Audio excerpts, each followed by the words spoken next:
Journal of Discourses. Volume 13. Discourse 15. Delivered in the New Tabernacle, Salt Lake City, October 8 and 9, 1868. Titled, Historical Address. For convenience, we have numbered, and make mention, of the several individual topics. 1. Persecution of Joseph Smith. 2. Missouri. 3. Clay County.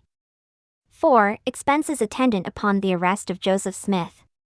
5. Appeal to the governors of the states. 6. Expulsion from Illinois. And 7. The following day on October 9th.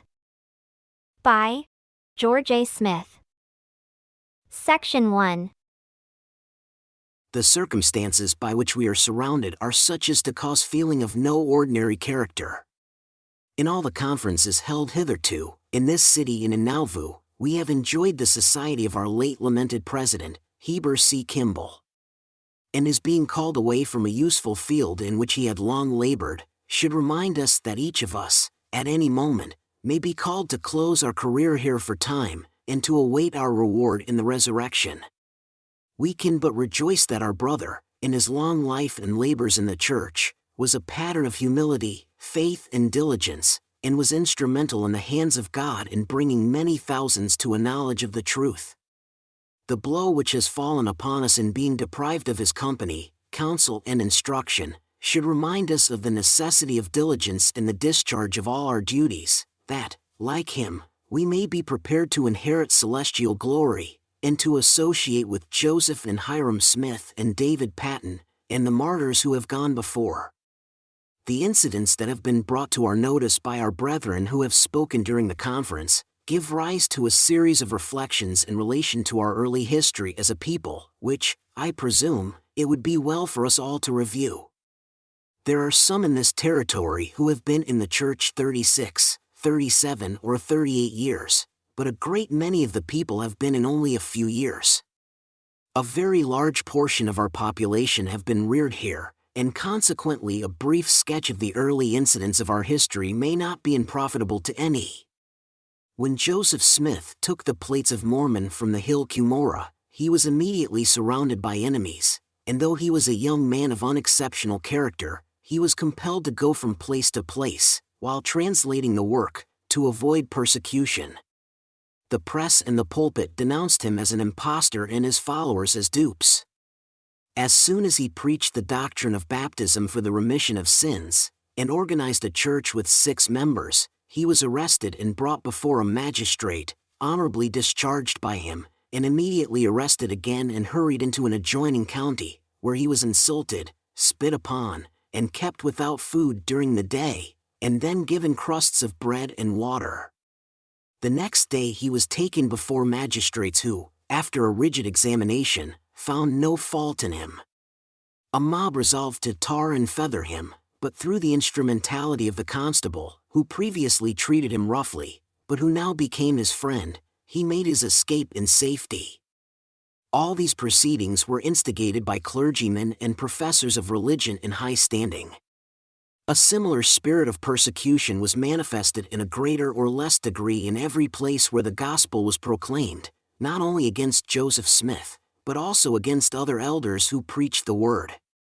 This system of persecution continued, especially in the shape of vexatious lawsuits, numbering some 50 in all, up to the day of his death, and in all of which a most vicious and vindictive spirit was manifested outside of judicial questions.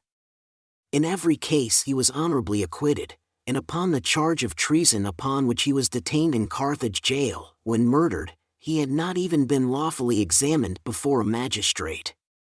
In all these trials except one he had been before persons religiously opposed to him, his enemies were his judges, and all this while every act of his life was prompted by a firm desire to do good to his fellow men.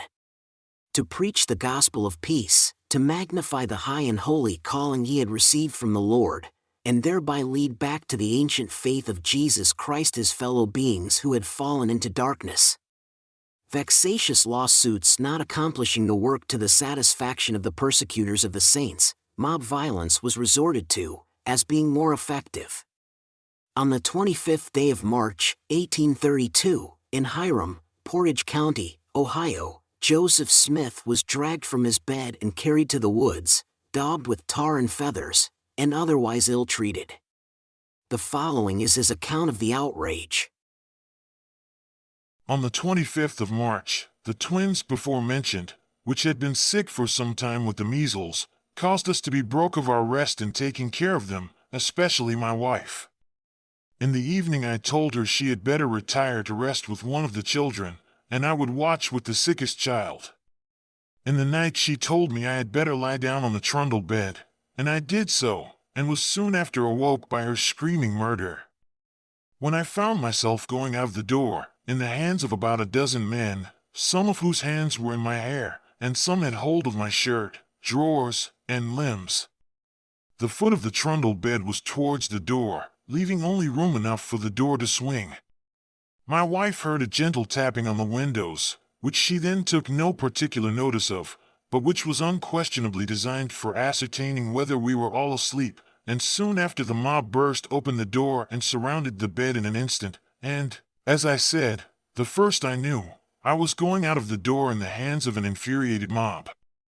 I made a desperate struggle, as I was forced out, to extricate myself, but only cleared one leg, with which I made a pass at one man, and he fell on the doorsteps.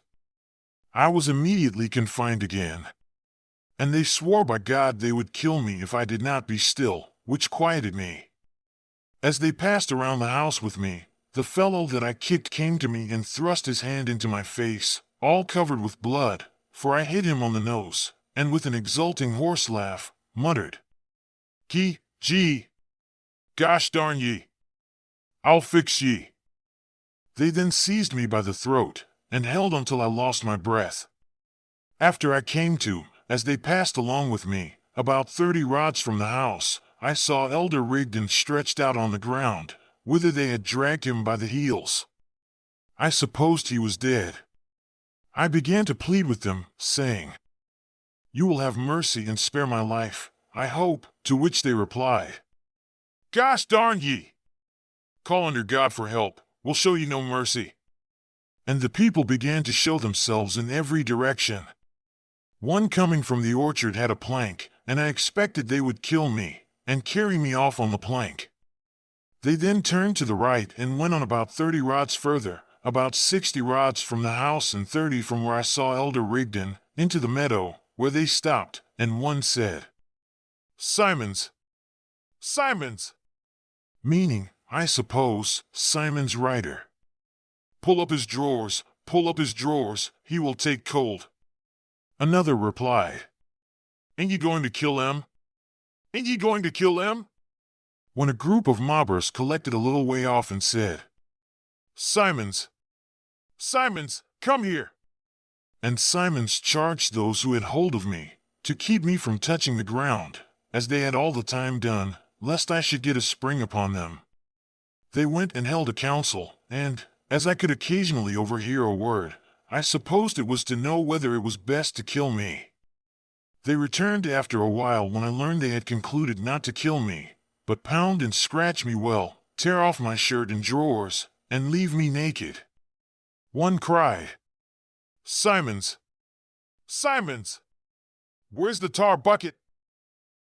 I don't know, answered one. Where 'tis, Eli's left it. They ran back and fetched the bucket of tar, when one exclaimed, Gosh darn it! Let us tar up his mouth! And they tried to force the tar paddle into my mouth. I twisted my head around, so that they could not, and they cried out, Gosh darn ye, hold up your head and let us give ye some tar. They then tried to force a vial into my mouth, and broke it in my teeth. All my clothes were torn off me except my shirt collar, and one man fell on me and scratched my body with his nails like a mad cat, and then muttered out, Gosh darn ye, that's the way the Holy Ghost falls on folks.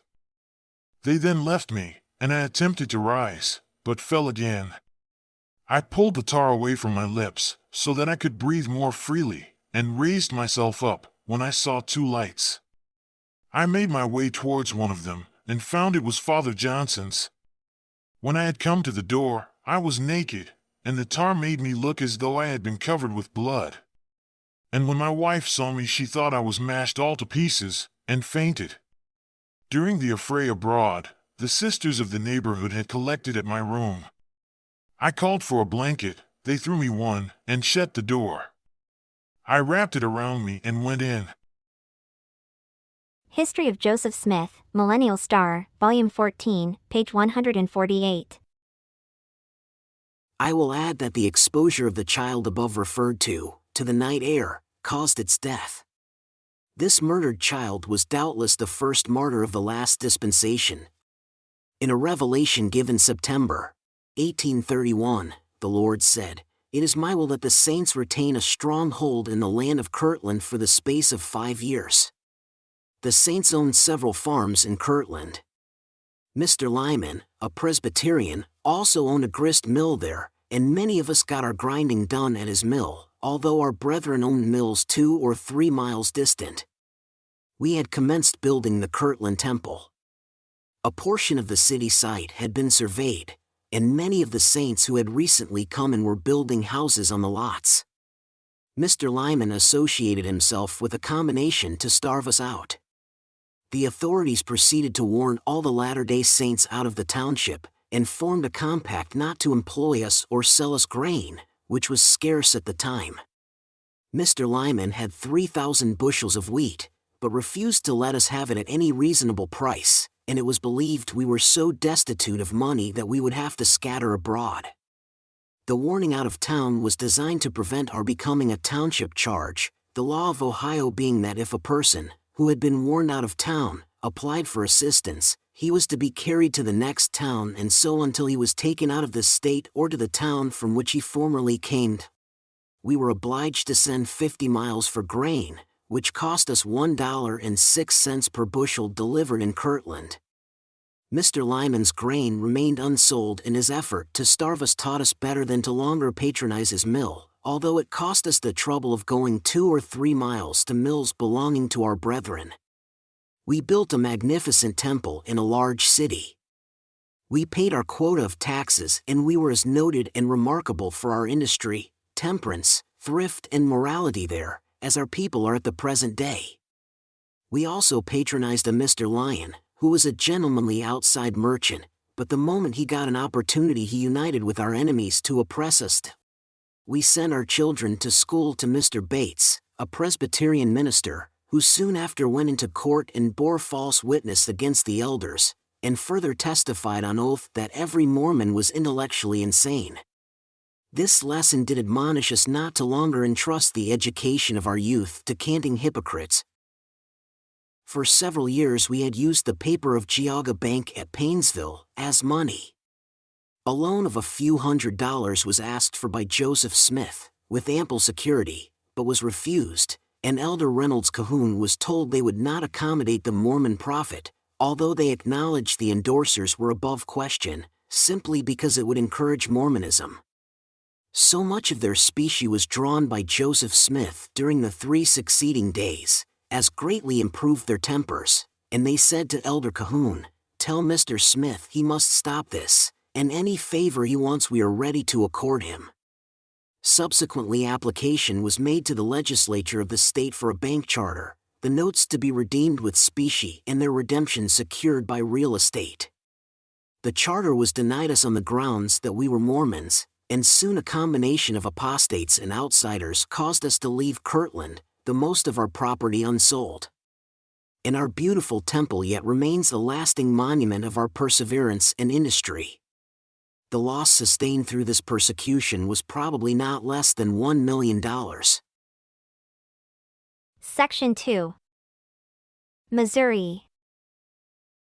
On the 20th day of July, 1831, at Independence, Jackson County, Joseph Smith set apart and dedicated a lot as the site of the Temple of the Center Stake of Zion, ground having been purchased for this purpose, and it still is known as the Temple Lot.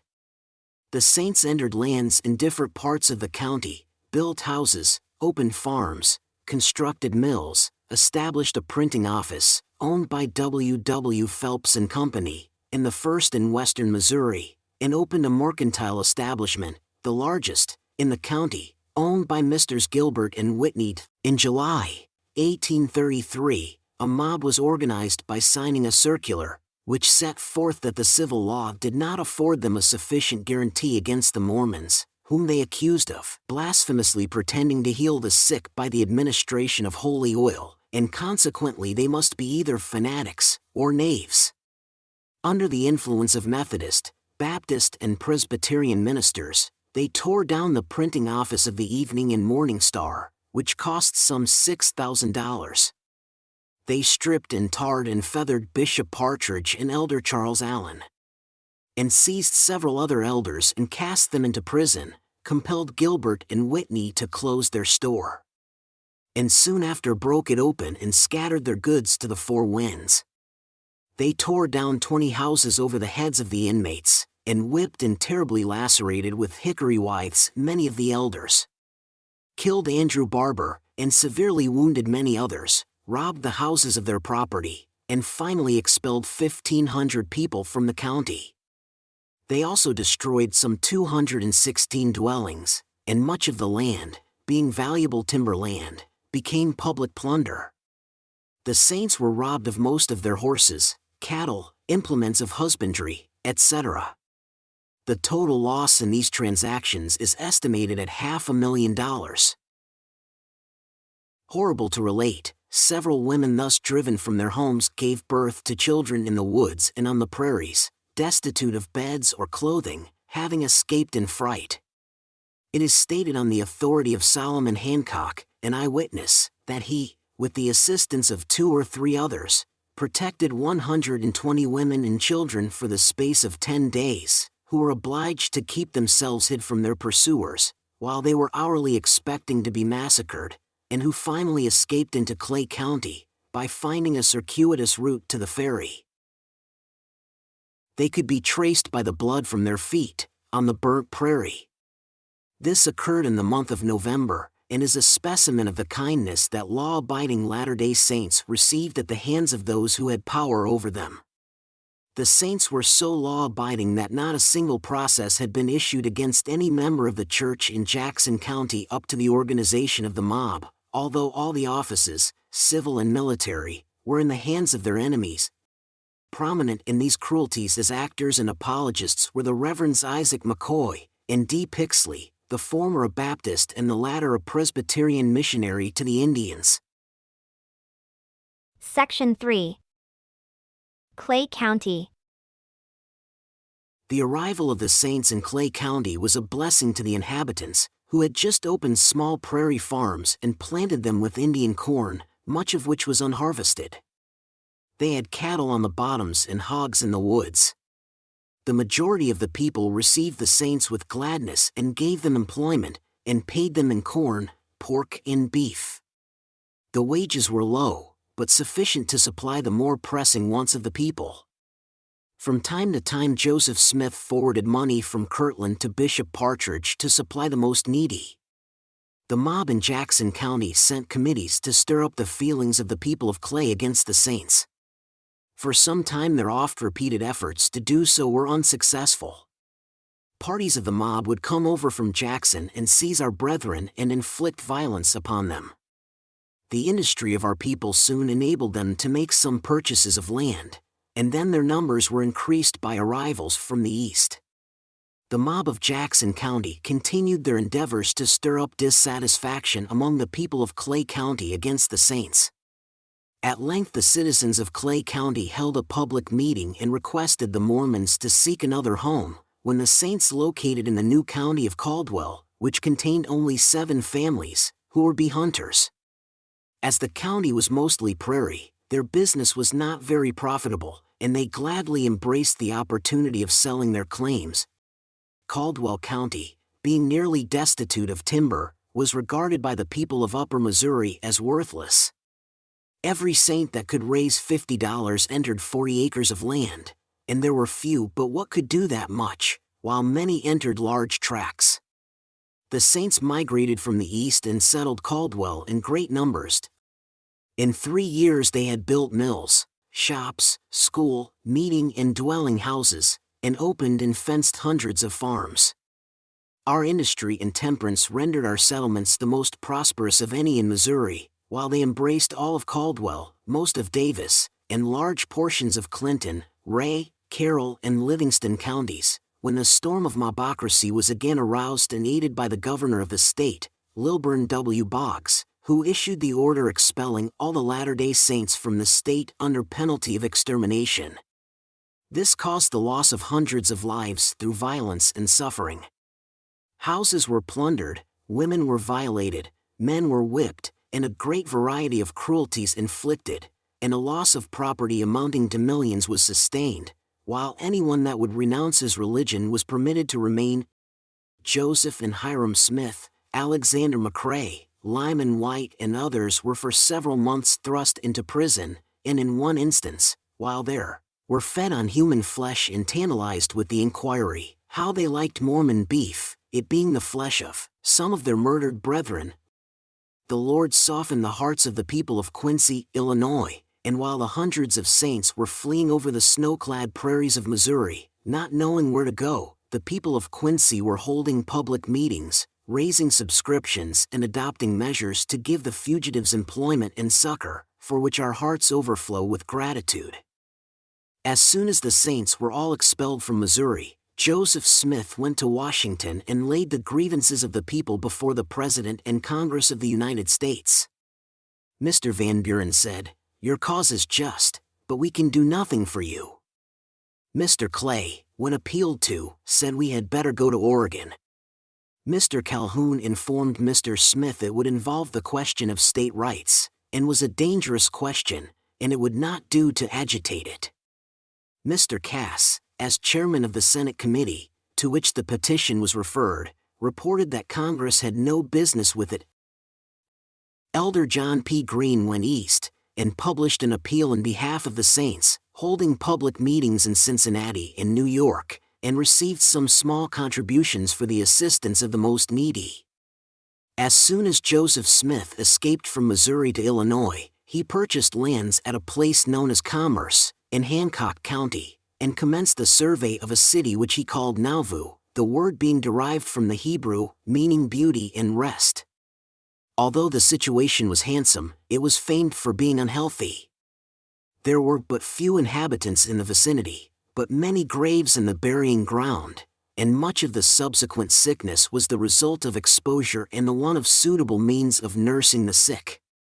The swamps in the vicinity of Nauvoo were soon drained, and the lands around put under cultivation. Numerous dwellings and several mills were erected, and thrift and prosperity, the invariable results of industry and sobriety, were manifest. Demands were made from Missouri for the persons of Joseph and Hiram Smith. Joseph was arrested and tried at Monmouth, before Judge Stephen A. Douglas, and honorably discharged. His principal attorney in this case was the Honorable O. H. Browning, now U.S. Secretary of the Interior. This suit cost him upwards of $3,000. He was soon again arrested on a demand from Missouri, and discharged by Judge Pope, of the U.S. District Court. This time it cost him $12,000. Not long after this second acquittal, he was again arrested in Lee County, Illinois, and an attempt made, in the face of the state authorities, to kidnap him into Missouri. Nauvoo sent out 300 men and rescued him. He was afterwards discharged by the municipal court of that place, and Thomas Ford, governor of Illinois, sanctioned his discharge. In 1844, Joseph and Hiram were arrested on a charge of treason, under pledge of the executive that they should have a fair trial, but they were murdered by 150 men with blackened faces. Merchants and men that we had sustained in business, and apostates, took a leading part in bringing this about. Section 4. Expenses attendant upon the arrest of Joseph Smith. Joseph Smith, the prophet, was subjected, during his short ministerial career of 15 years, to about 50 vexatious lawsuits. The principal expense was incurred in liquidating lawyers' bills, and the brethren's time and expenditure in attending courts to defend the prophet from mob violence. Magistrates' court expenses were generally $100. the prophet paid Generals Donovan and Atchison for legal services at Richmond, Missouri, in 1838 to 1839, $16,000. But this amount was fruitlessly expended, as the benefits of the law were not accorded to him, because of the predominance and overruling power of a mob. At the prophet's trial at Monmouth, Illinois, in 1841, before Judge Douglas, the lawyer's fees and expenses amounted to $3,000. His next trial was before Judge Pope, U.S. District Court, in 1842 to 1843, the expenses of which may be reasonably estimated at $12,000. Cyrus Walker charged $10,000 for defending Joseph in his political arrest, or the attempt at kidnapping him at Dixon, Illinois, in 1843. There were 4 other lawyers employed for the defense besides Walker. The expenses of the defense in this trial were enormous, involving the amounts incurred by the horse companies who went in pursuit to aid Joseph, and the trip of the steamer Maid of Iowa, from Nauvoo to Ottawa, and may be fairly estimated at $100,000. When the mantle of Joseph Smith fell upon Brigham Young, the enemies of God and his kingdom sought to inaugurate a similar career for President Young. But he took his revolver from his pocket at the public stand in Nauvoo, and declared that upon the first attempt of an officer to read a writ to him in a state that had violated its plighted faith in the murder of the prophet and patriarch while under arrest, he should serve the contents of this writ, holding his loaded revolver in his hand, first. To this the vast congregation assembled said, Amen. He was never arrested. Section 5. Appeal to the governors of the states. In 1845, the storm of mobocracy raging around us, we sent an appeal to the President of the United States, and to the governor of every state in the Union. Except Missouri, of which the following, addressed to Governor Drew, of Arkansas, is a copy to the governor, he being the only one from whom an answer was received. To His Excellency Thomas S. Drew, Governor of Arkansas. Nauvoo, Illinois, May 1, 1845. Honorable Sir, suffer us, Sir, in behalf of a disfranchised and long-afflicted people, to prefer a few suggestions for your serious consideration, in hope of a friendly and unequivocal response, at as early a period as may suit your convenience, and the extreme urgency of the case seems to demand. It is not our present design to detail the multiplied and aggravated wrongs that we have received in the midst of a nation that gave us birth. Some of us have long been loyal citizens of the state over which you have the honor to preside, while others claim citizenship in each of the states of this great confederacy. We say we are a disfranchised people. We are privately told by the highest authorities of this state that it is neither prudent nor safe for us to vote at the polls. Still we have continued to maintain our right to vote, until the blood of our best men has been shed, both in Missouri and the state of Illinois, with impunity.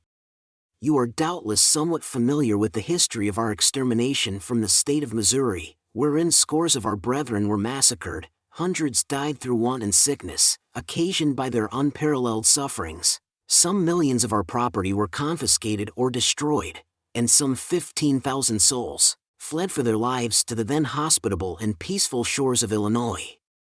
And that the state of Illinois granted to us a liberal charter, for the term of perpetual succession, and under its provisions private rights have become invested, and the largest city in the state has grown up, numbering about 20,000 inhabitants.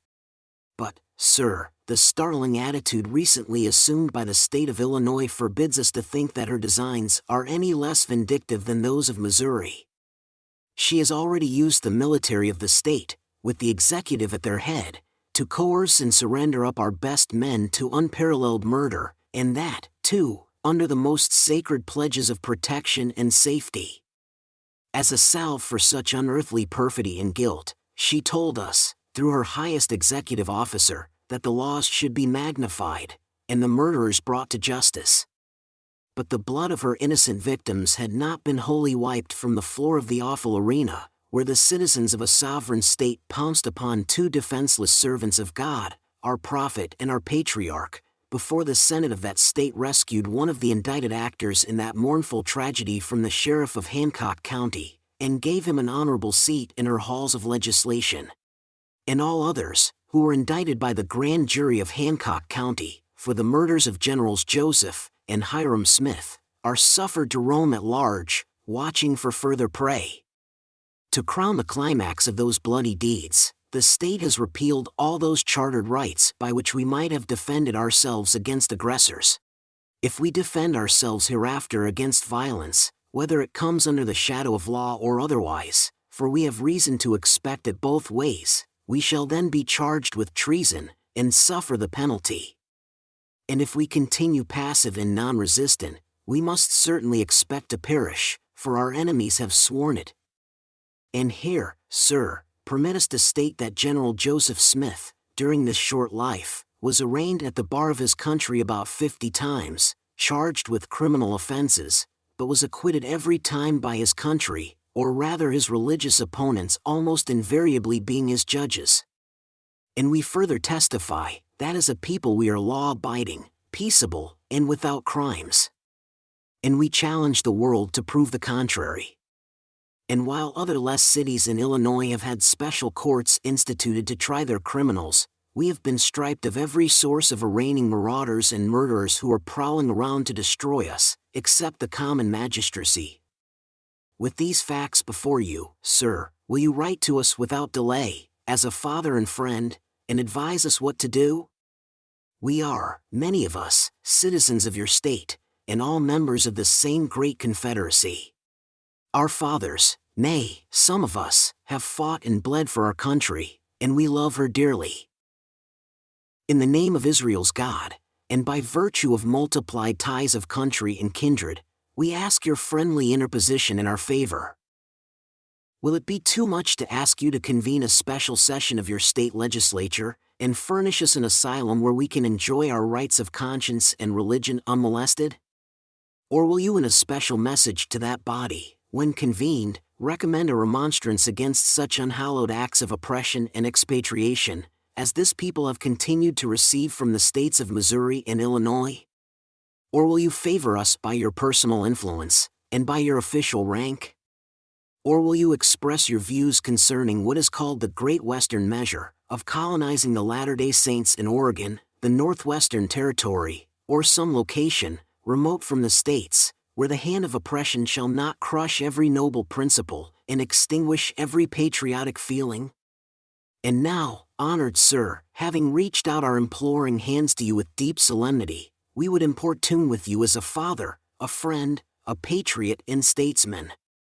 By the Constitution of American liberty. By the blood of our fathers, who have fought for the independence of this republic. By the blood of the martyrs which has been shed in our midst. By the wailings of the widows and orphans. By our murdered fathers and mothers, brothers and sisters, wives and children.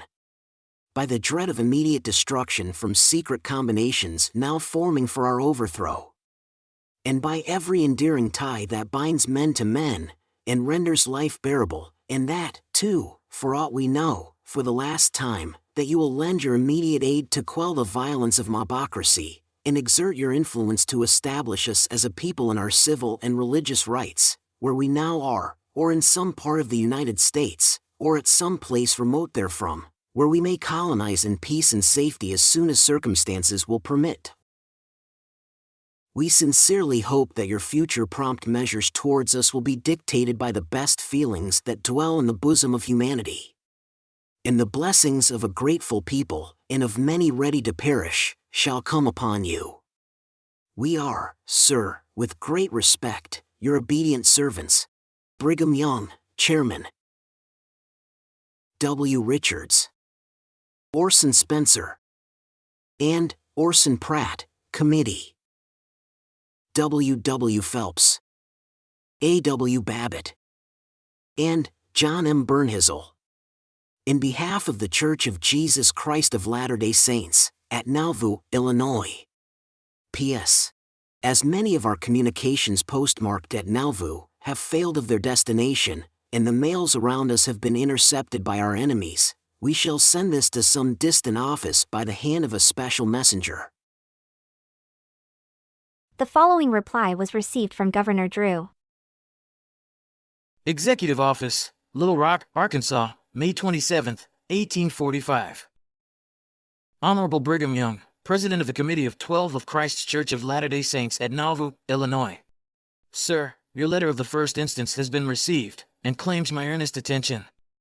I must acknowledge my inability to serve your people by calling an extra session of the General Assembly of this state for the object contemplated.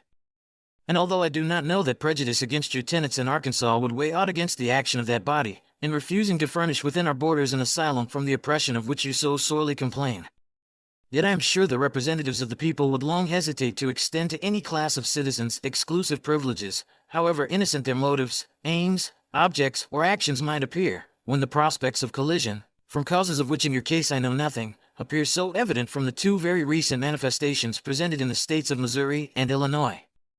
I have no doubt Illinois, prompted by the kindest of sympathies for your people in the late struggle and overthrow they encountered in Missouri, extended a liberal helping hand, but to repent her supposed folly. Could Arkansas, after witnessing the same scene reenacted in Illinois, calculate on anything short of a like catastrophe? I am not sufficiently informed of the course taken against you by the authorities of the state of Illinois, in the difficulties detailed in your communication, to justify a recommendation from me to the legislature to remonstrate against the acts of Illinois, the detailed statement of facts afforded me by your communication being of an ex parte character. But were I regularly informed of all the facts from both parties, and felt able to form a correct opinion as to the justice of the course pursued by the state of Illinois, yet I am of opinion that this state would not have, nor would I have as its chief executive officer, the right to interfere in the least with the internal concerns or police of the state of Illinois, or of any other neighboring state, where its operations do not distract or in any way affect the good order of the citizens of the state of Arkansas. There are instances, but they are rare, where the interposition of one state to arrest the progress of violence in another would be at all admissible. Such, for instance, as where the public authorities of the state affected are palpably incompetent to quell an insurrection within her limits, and the violence is likely to extend its ravages and bad influence to such neighboring state, or where a proper call has been made for succor. Nor can I afford to exercise my official rank as chief executive of this state, in behalf of a faction in a neighboring state. And I humbly conceive that my personal influence would add nothing to your cause, unless it should prove to be a just one, in which event public opinion will afford you support of a character more lasting in the eye of an enlightened public, than wiser and greater men than your humble servant, than official rank, or force backed by power. It is true that while prejudice may have the ascendancy over the minds of the neighboring community, your people may be exposed more or less to loss of life and destruction of property. I therefore heartily agree with you in the proposed plan of immigration to the Oregon Territory, or to California, the north of Texas, or to Nebraska, thereby placing your community beyond the reach of contention, until, at least, you shall have had time and opportunity to test the practicability of your system, and to develop its contemplated superior advantages in ameliorating the condition of the human race, and adding to the blessings of civil and religious liberty. That such a community, constituted as yours, with the mass of prejudice which surrounds and obstructs its progress at this time, cannot prosper in that or any of the neighboring states, appears very evident from the signal failures upon 2 occasions under auspices at least as favorable as you could reasonably expect from any of the states. My personal sympathies are strong for the oppressed, though my official station can know nothing but what is sanctioned by the strictest justice, and that circumscribed to the limited jurisdiction of my own state. And while I deplore, as a man and a philanthropist, your distressed situation, I would refer you to the emphatic and patriarchal proposition of Abraham to Lot. And whilst I allude to the eloquent paraphrase of one of Virginia's most gifted sons, wherein he circumscribed the bounds of our domain within to the great valley of the Mississippi, I would only add that the way is now open to the Pacific without let or hindrance. Should the Latter-day Saints migrate to Oregon, they will carry with them the goodwill of philanthropists, and the blessing of every friend of humanity. If they are wrong, their wrongs will be abetted with many degrees of allowance, and if right, migration will afford an opportunity to make it manifest in due season to the whole civilized world. With my hearty desires for your peace and prosperity, I subscribe myself respectfully yours, Thomas S. Drew. This correspondence shows us the necessity of our being united in sustaining the Latter-day Saints, that we may not build up, by our own acts, a power to renew persecution again in our midst. Section 6. Expulsion from Illinois. In September 1845, the mob commenced burning the houses of the saints in the southern part of the county of Hancock and continued until stopped by the sheriff, who summoned a posse comitatus, while few but Latter-day Saints would serve under him. The governor sent troops and disbanded the posse. The murderers of Joseph and Hiram had a sham trial and were acquitted. A convention of 9 counties notified us that we must leave the state. The governor informed us through General John J. Harding and Honorable Stephen A. Douglas that we could not be protected in Illinois. We commenced our immigration west on the 6th of February, 1846. During that month some 1,200 wagons crossed the Mississippi, many of them on the ice. Everybody that was able to leave continued to do so until late in the summer, and the outfits with which they left were insufficient, while the winter and spring weather was inclement, which caused a great deal of suffering. While the strength of Israel had gone westward, the Illinois mob commenced their hostilities with redoubled fury. They whipped, plundered and murdered men, abused women and children, and drove all the scattering ones into Nauvoo, then laid siege to the place and bombarded it for 3 days, killing several persons and wounding others, and peremptorily expelled the remainder across the river into Iowa, after robbing them of the remainder of the property they possessed, and leaving them on the shore to perish. Their encampment was probably one of the most miserable and distressed that ever existed. All who were able, by any possible means, had got away. Those left were the poor and the helpless. Great numbers were sick, and they were without tents or conveniences of any kind to make them comfortable. Encamped on the foggy bottoms of the Mississippi River, they were scorched with fevers, without medicine or proper food. In this helpless condition a merciful providence smiled on them by sending quails, so tame that many caught them with their hands. Yet many perished within sight of hundreds of houses belonging to them and their friends, which were under the dominion of the Reverend Thomas S. Brockman and his mob legions, who viciously trampled the Constitution and laws of Illinois, and the laws of humanity, under their feet. The victims continued to suffer until the camps in the West sent them relief. For a more full description of these scenes, I read from the historical address of Colonel, now General, Thomas L. Kane, who was an eyewitness. "A few years ago," said Colonel Kane, "ascending the upper Mississippi in the autumn when its waters were low, I was compelled to travel by land past the region of the rapids. My road lay through the half-breed tract, a fine section of Iowa, which the unsettled state of its land titles had appropriated as a sanctuary for coiners, horse thieves, and other outlaws. I had left my steamer at Keokuk, at the foot of the lower fall, to hire a carriage, and to contend for some fragments of a dirty meal with the swarming flies, the only scavengers of the locality. From this place to where the deep water of the river returns, my eye wearied to see everywhere sordid, vagabond, and idle settlers, and a country marred, without being improved by their careless hands. I was descending the last hillside upon my journey, when a landscape in delightful contrast broke upon my view. Half encircled by a bend of the river, a beautiful city lay glittering in the fresh morning sunday, its bright new dwellings, set in cool green gardens, ranging up around a stately dome-shaped hill, which was crowned by a noble edifice, whose high tapering spire was radiant with white and gold. The city appeared to cover several miles, and beyond it, in the background, there rolled off a fair country, checkered by the careful lines of fruitful husbandry.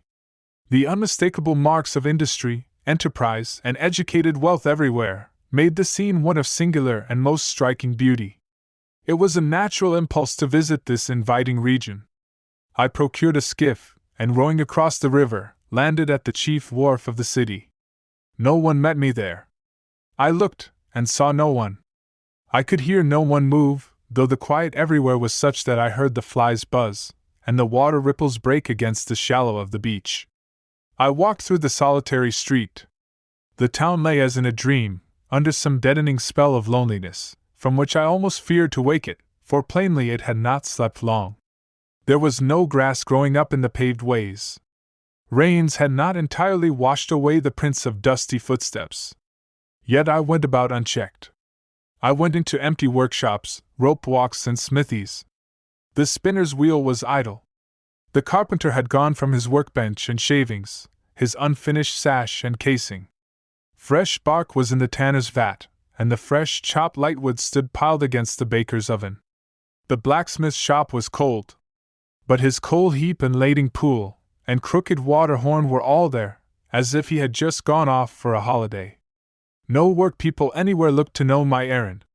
If I went into the gardens, clinking the wicket latch loudly after me, to pull the marigolds, heartsease, and lady slippers, and draw a drink with the water-sodden well bucket and its noisy chain, or knocking off with my stick the tall, heavy-headed dahlias and sunflowers, hunted over the beds for cucumbers and love apples. No one called out to me from any opened window, or dogs sprang forward to bark in alarm. I could have supposed the people hidden in the houses, but the doors were unfastened. And when at last I timidly entered them, I found dead ashes white upon the hearths, and had to tread a tiptoe, as if walking down the aisle of a country church, to avoid rousing irreverent echoes from the naked floors. On the outskirts of the town was the city graveyard. But there was no record of plague there, nor did it in any wise differ much from other Protestant American cemeteries. Some of the mounds were not long sodded. Some of the stones were newly set, their dates recent, and their black inscriptions glossy in the mason's hardly dried lettering ink. Beyond the graveyard, out in the fields, I saw, in one spot hard by where the fruited boughs of a young orchard had been roughly torn down, the still smoldering remains of a barbecue fire that had been constructed of rails from the fencing around it. It was the latest sign of life there. Fields upon fields of heavy-headed yellow grain lay rotting ungathered upon the ground. No one was there to take in their rich harvest. As far as the eye could reach they stretched away, they sleeping, too, in the hazy air of autumn.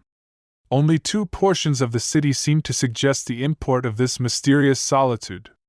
On the southern suburb, the houses looking out upon the country showed, by their splintered woodwork and walls battered to the foundation, that they had lately been the mark of a destructive cannonade. And in and around the splendid temple, which had been the chief object of my admiration, armed men were baracked, surrounded by their stacks of musketry and pieces of heavy ordnance. These challenged me to render an account of myself, and why I had had the temerity to cross the water without written permit from a leader of their band. Though these men were generally more or less under the influence of ardent spirits, after I had explained myself as a passing stranger, they seemed anxious to gain my good opinion. They told the story of the dead city, that it had been a notable manufacturing and commercial mart, sheltering over 20,000 persons, that they had waged war with its inhabitants for several years, and had been finally successful only a few days before my visit, in an action fought in front of the ruined suburb, after which they had driven them forth at the point of the sword. The defense, they said, had been obstinate, but gave way on the third day's bombardment. They boasted greatly of their prowess, especially in this battle, as they called it. But I discovered they were not of one mind as to certain of the exploits that had distinguished it, one of which, as I remember, was, that they had slain a father and his son, a boy of 15, not long residents of the fated city, whom they admitted to have borne a character without reproach. They also conducted me inside the massive sculptured walls of the curious temple, in which they said the banished inhabitants were accustomed to celebrate the mystic rites of an unhallowed worship. They particularly pointed out to me certain features of the building which, having been the peculiar objects of a former superstitious regard, they had, as a matter of duty, sedulously defiled and defaced. The reputed sites of certain shrines they had thus particularly noticed, and various sheltered chambers, in one of which was a deep well, constructed, they believed, with a dreadful design.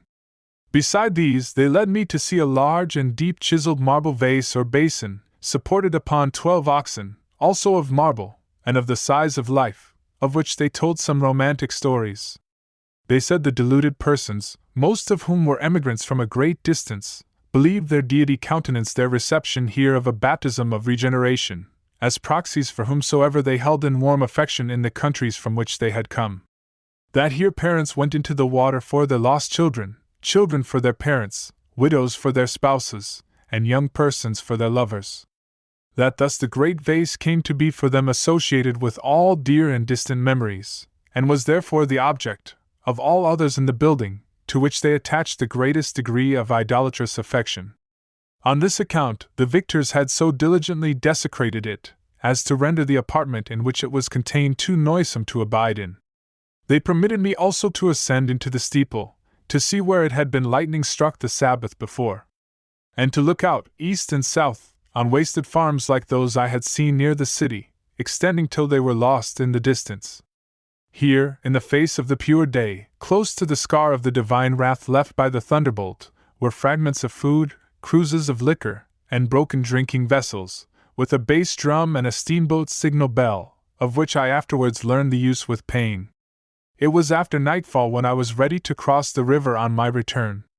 The wind had freshened since the sunset, and the water beating roughly into my little boat, I edged higher up the stream than the point I had left in the morning, and landed where a faint glimmering light invited me to steer.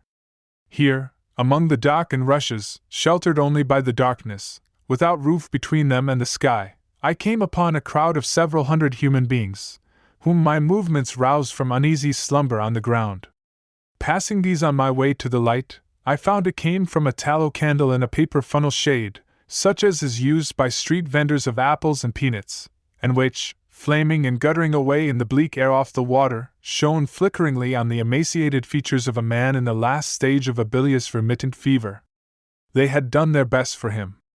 Over his head was something like a tent, made of a sheet or two, and he rested on a partially ripped open old straw mattress, with a hair sofa cushion under his head for a pillow. His gaping jaw and glazing eye told how short a time he would monopolize these luxuries.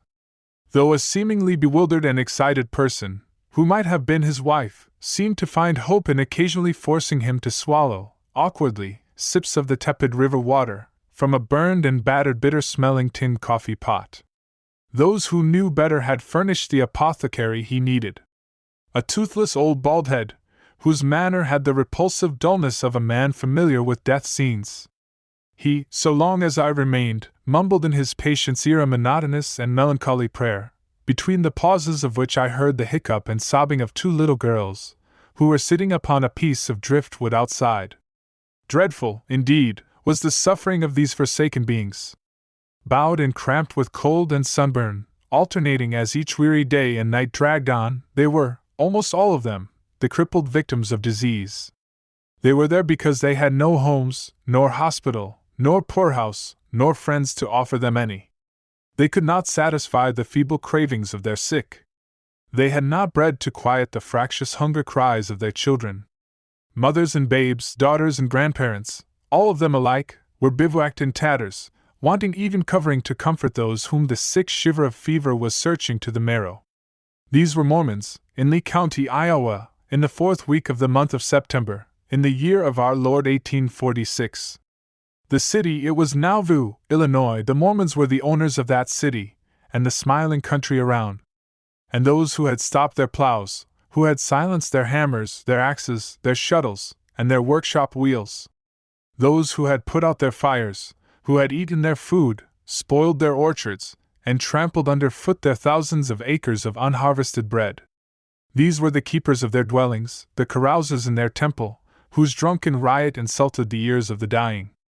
I think it was as I turned from the wretched night watch of which I have spoken, that I first listened to the sounds of revel of a party of the guard within the city. Above the distant hum of the voices of many, occasionally rose distinct the loud oath-tainted exclamation, and the falsely intonated scrap of vulgar song. But lest this requiem should go unheeded, every now and then, when their boisterous orgies strove to attain a sort of ecstatic climax, a cruel spirit of insulting frolic carried some of them up into the high belfry of the temple steeple, and there, with the wicked childishness of inebriates, they whooped, and shrieked, and beat the drum that I had seen, and rang in chivalric unison their loud-tongued steamboat bell. They were, all told, not more than 640 persons who were thus lying on the river flats. But the Mormons in Nauvoo and its dependencies had been numbered the year before at over 20,000. Where were they?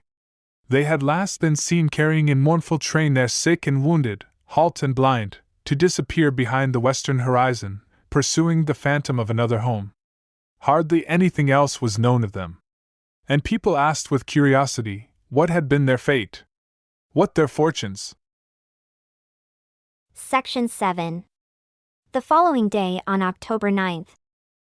The rear of the camp of the saints that were driven out of Nauvoo, as we left them last evening lying on the banks of the Mississippi, a very uncomfortable and distressing situation, were frequently annoyed by the firing of cannon from the opposite side of the river, many of the shot landing in the river, but occasionally some would pass over into the camp. One of them, picked up in the camp, was sent as a present to the governor of Iowa. The Reverend Thomas S. Brockman, leader of the mob who expelled the saints from Nauvoo, said when he entered the city that he considered he had gained a tremendous triumph. But there is no language sufficient to describe the ignominy and disgrace that must attach, in all time to come, to him and his associates, in the accomplishment of so brutal a work on an innocent and unoffending people on account of their religious opinions. The settlements of Iowa on the west side of the Mississippi River were scattering, extending back about 70 miles. We passed through these settlements on our journey westward, that is, President Young and the party that left Nauvoo in the winter. We diverged a little from the regular route in order to be in the vicinity of the settlements of Missouri. Our brethren scattered wherever there was an opportunity to take jobs from the people, making rails, building log houses, and doing a variety of work, by which they obtained grain for their animals and breadstuff for themselves. We were enabled to do this while moving slowly. In fact, the spring rains soon rendered the ground so muddy that it was impossible to travel but a very short distance at a time. Soon after, when the grass grew, this divergence from the road southerly was discontinued, by pursuing a direction further north, until we reached a point on the east fork of Grand River, where the President's company commenced a settlement called Garden Grove, then another called Pisgah was commenced on the west fork of the same river. These streams and a number of others had to be bridged at a heavy expense, which was done by the advanced parties. Our travel west of the settlements, before we reached the Missouri River, was about 300 miles. The country was in the possession of Potawatomi Indians. They, however, had sold their lands to the United States, and were to give possession the following year. We were delayed building ferry boats and crossing the Missouri River. A large portion of our people crossed at a point now known as Omaha City. Some crossed a little below, at Bellevue, or what we sometimes termed Whiskey Point, there being some missionaries and Indian traders there, who occupied their time in selling whiskey to and swindling the Indians. We were met there by Captain James Allen, of United States Dragoons, with an order from the War Department to enroll 500 volunteers for the war in Mexico. The volunteers were enrolled in a very few days. A portion of our wagons had crossed the Missouri at this time, and the residue of our people, from whom the volunteers were drawn, were scattered on the way 200 miles towards Nauvoo. The men, however, volunteered, leaving their families and teams on the prairies without protectors, and very materially weakened the camp, because they were the flower of the people. They marched direct for Leavenworth, and there received the arms of infantry, and then marched for California by way of Santa Fe. Their commander, Lieutenant Colonel Allen, died at Leavenworth, and they were subsequently placed under the command of Lieutenant Colonel P. St. George Cook. They made a march of 2,050 miles, to San Diego. History may be searched in vain for a parallel to this march of infantry. During a portion of this route they were on 3/4 rations, a portion on half rations, and a large portion of it on quarter rations of bread, their only meat being such draft animals as were unable to proceed further. They were, at one time, temporarily relieved from this pressure through an encounter with a herd of wild bulls. These men were discharged on the coast of California. But the government, finding it necessary to maintain some show of force in the southern part of California, requested a company of them to re-enlist, which they did, and served for a term of 6 months. The departure of all these men from our party left a great burden on the shoulders of those who remained. President Young gathered them together to a place now called Florence, which we denominated winter quarters. While there we built 700 log houses, 1 water power and several horse mills for grinding grain, and some 150 dugouts, being a kind of cave dug in the earth, or houses half underground. We gathered up the families of the battalion the best we could, but a great many were sick.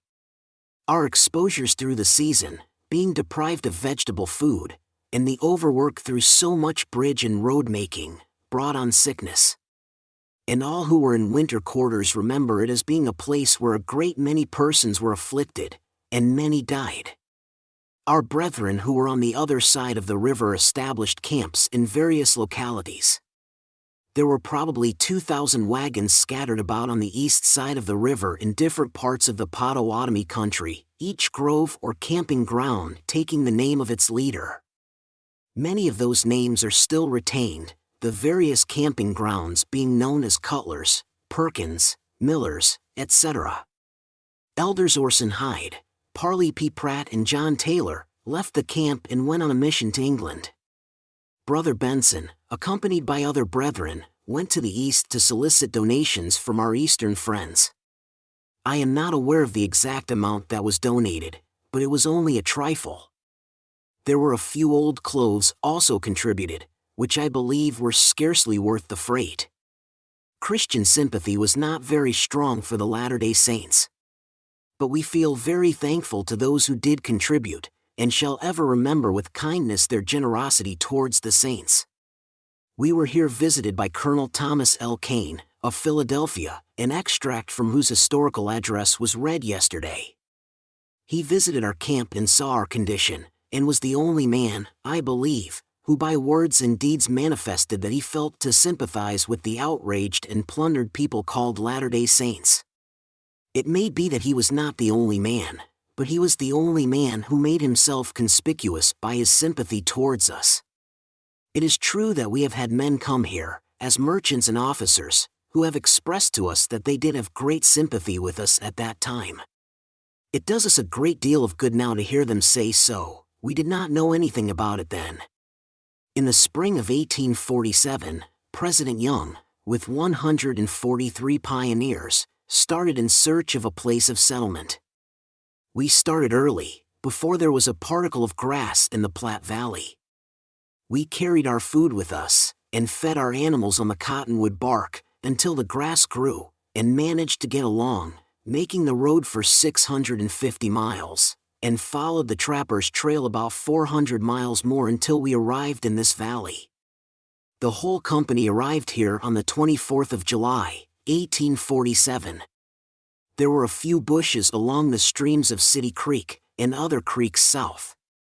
The land was barren. It was covered with large black crickets, which seemed to be devouring everything that had outlived the drought and desolation. Here we commenced our work by making an irrigation ditch, and planting potatoes, which we had brought from the States. And late as it was in the season, with all the disadvantages with which we had to contend, we raised enough to preserve the seed, though very few were as large as chestnuts. For the next 3 years we were reduced to considerable straits for food.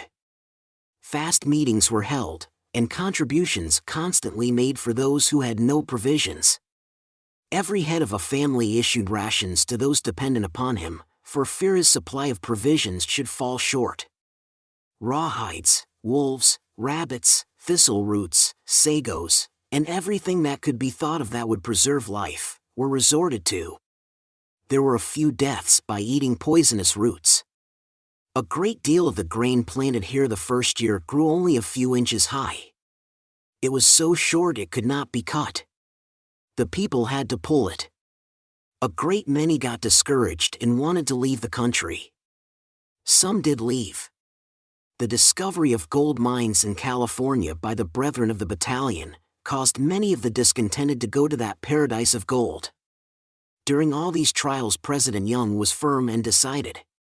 He put on a smile when among the people, and said this was the place God had pointed out for the gathering place of the saints, and it would be blessed and become one of the most productive places in the world. In this way he encouraged the people, and he was sustained by men who felt that God had inspired him to lead us here. President Young went back to winter quarters the first season, and in 1848 returned with his family. John Smith, my honored father, who was subsequently patriarch of the whole church, and who had been president of the stake in Nauvoo, presided during the absence of President Young. I think that, for a man of his age and health, it was, in many respects, a very unpleasant position to be placed in, for all the murmuring, complaining, fault-finding, distress, hunger, annoyances, fears and doubts of the whole people were poured into his ear. But God inspired him, although a feeble man, to keep up their spirits, and to sustain the work that was entrusted to him until the arrival of the president next season. In 3 years, 1850, the idea of a man issuing rations to his family to keep them from starving had passed away. But the Grasshopper War of 1856 inflicted upon us so great a scarcity that issuing rations had to be resorted to again. Through all these circumstances, no one was permitted to suffer. You were just listening to a discourse by President George A. Smith, delivered in the New Tabernacle, Salt Lake City, October 8 and 9, 1868.